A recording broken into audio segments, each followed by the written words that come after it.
Kira-kira melayani itu apa? Ya, secara sederhana di Perjanjian Lama kata pelayan sering dipakai ebed, bekerja untuk orang lain, ebed Yahweh, hamba Tuhan, bekerja untuk Tuhan. Di Perjanjian Baru diakonos, pelayan meja yang menyediakan kebutuhan untuk orang lain. Singkatnya, melayani adalah kegiatan memberi diri untuk orang lain, bukan untuk saya. Jadi prinsipnya melayani adalah dari saya untuk orang lain, bukan dari orang lain untuk saya. Tidak boleh dibalik ya. Kalau begitu, ngapain kita melayani? Oh, iya, modal saya paling besar. Karena dari baru ya, harus naik pesawat lagi. Kalau begitu, toh keluar bukan masuk, mengapa Anda melayani? Ini penting. Kenapa? Ada ucapan syukur. Adakah yang merasa dia melayani karena panggilan? Siapa yang melayani karena panggilan? Yang melayani karena ada gajinya? Ada juga, saya ulang. Yang melayani karena panggilan? Satu cinta sama siapa, Pak? Oh, sama suami. Kebetulan suaminya juga melayani anaknya. Pertanyaannya, kenapa kakak-kakak melayani? Ada karena ucapan syukur. Boleh kakak bersyukur nih? Panggilan. Surat panggilannya mana, boleh? Ini surat panggilannya, surat 1 Petrus 2 ayat 9 sampai 10. Ini surat panggilan. Kemudian saya dapat ada surat panggilannya bahwa kita melayani pertama-tama karena kita yang dahulu bukan umat Allah menjadi umat Allah. Maka sebagai bangsa yang terpilih, imamat yang rajani, kita memang dipanggil untuk melayani. Kalau begitu, melayani ini mutlak karena kasih karunia. Efesus 2 ayat 8 sampai 9 boleh dicek referensinya, nanti dipahami akan dibagikan. Karena kasih karunia, iman dalam Yesus Kristus, sehingga kita yang tidak layak dimungkinkan layak hanya oleh karena anugerah dan kasih karunia. Ia telah memilih kita, 1 Tesalonika 1 ayat 4. Kita yang nothing menjadi something, yang nobody menjadi somebody, yang diambil dari abu tanah yang hina menjadi biji mata yang justru dilindungi dari abu tanah. Ini kerennya kasih Kristus itu. Kakak-kakak tahu apa ini? Pensil ini adalah sesuatu yang sangat rapuh, sangat rapuh. Iya. Sesuatu yang rapuh ini sama seperti kakak-kakak dan saya tidak kebal terhadap dosa di tangan Allah. Pak Joas bilang begitu. Pensil yang patah ini, yang rapuh ini bisa Tuhan pakai menuliskan kisah kasih ilahi bagi anak-anak. Yang tadinya hanya satu mata tulis, karena kita rapuh di tangan Allah bisa menjadi 4 mata tulis. Dan ini clear, kita melayani itu karena memang gak ada alasan lain. Jadi kalau ada kakak-kakak yang mulai gak semangat karena gak dapat apa-apa, apalagi kursus sekolah minggu itu adalah pelayanan yang di nomor 2 kan. Hello, bagi Allah ini pelayanan yang sangat mulia. Kalau begitu mengapa GSM? Yang pertama, sederhana saja. Anak-anak adalah anugerah. Anak-anak adalah anugerah. Selain anugerah, ia bukan hanya anugerah masa depan, tapi anak-anak itu adalah anugerah di masa kini, hari ini dan di sini. Makanya harus dilayani hari ini dan di sini, bukan tunggu besok dan nanti.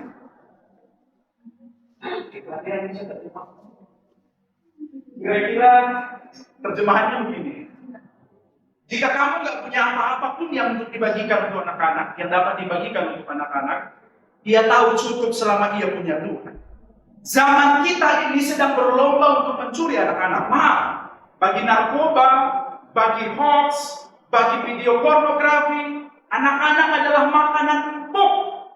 Tapi ketika ada Tuhan di hati anak-anak, tak peduli seberapa berat tantangan zaman ini mencuri kemuliaan Tuhan dari rupa anak-anak, selama mereka punya Tuhan, mereka cukup bertahan. Dan Nah, yang kedua, alasan mengapa penting melayani anak-anak. Selain anak-anak adalah anugerah, anak-anak juga rentan. Ia tidak kebal terhadap dosa. Teologi teman-teman sebelah bilang anak-anak itu seperti kertas kosong, kertas putih tak bernoda.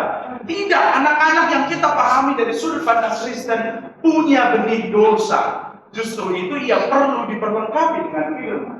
Yang ketiga, selain anak-anak adalah anugerah, anak-anak rentan dosa, anak-anak pun penerima anugerah.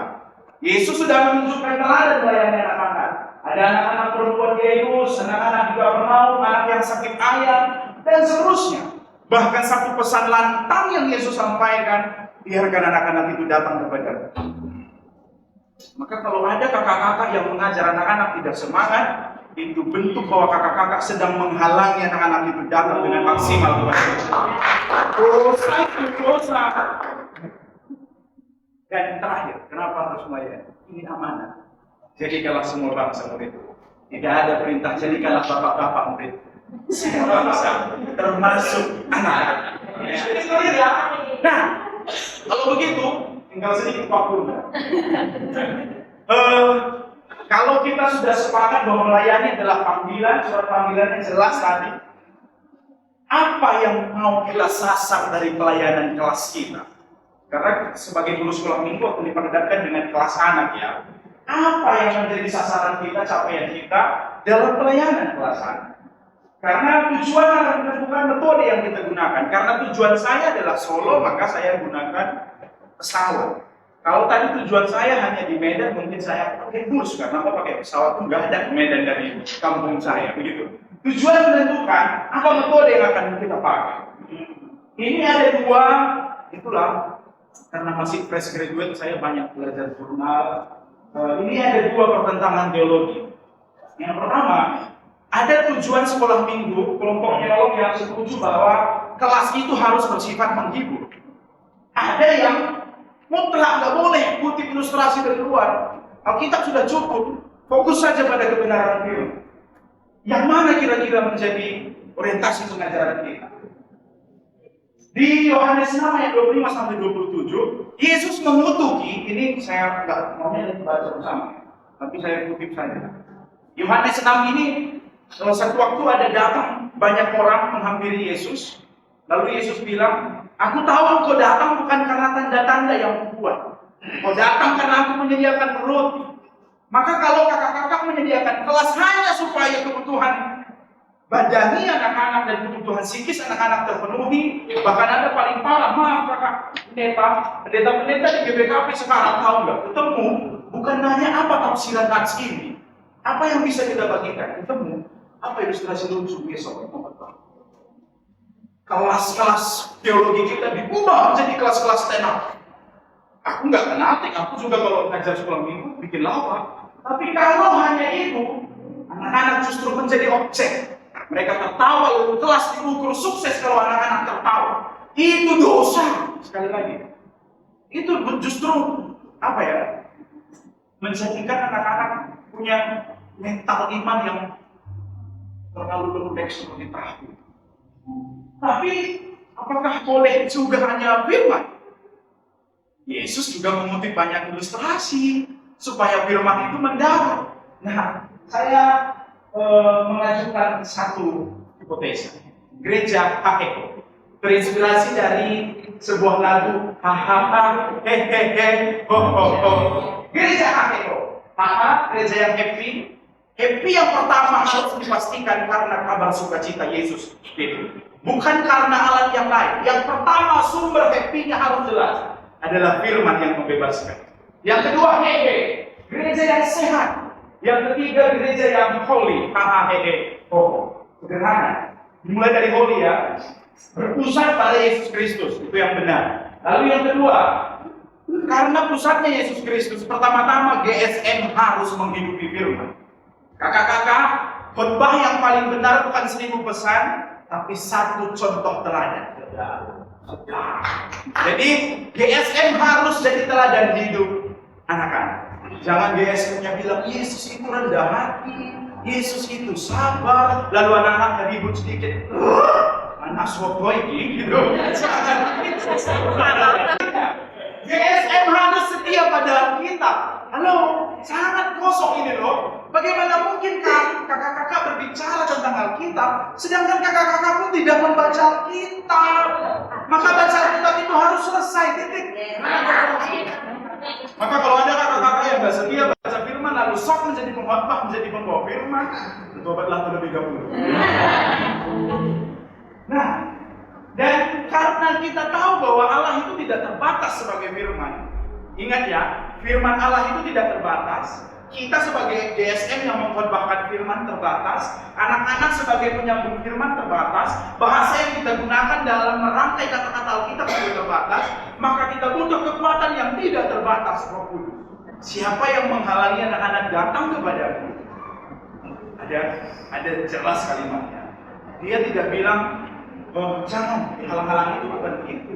Kalau kakak-kakak dijadwalkan Tuhan lewat gerejanya hari Minggu itu mengajar, tapi kakak-kakak tidak bersiap, itu bentuk menghalangi anak-anak mendapat haknya mencapai kebenaran firman.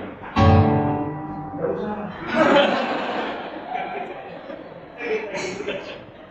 Gereja yang holy adalah gereja yang membuang rutinitas. Jangan sampai pelayanan itu kita jadikan sebagai rutinitas.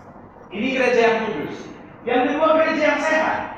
Kelas harus menyesuaikan kebutuhan psikis anak-anak. Ini yang saya sepakat. Boleh kita pakai media. Saya ventriloquist, pakai boneka yang pakai bahasa perut, mulutnya nggak kuat kami.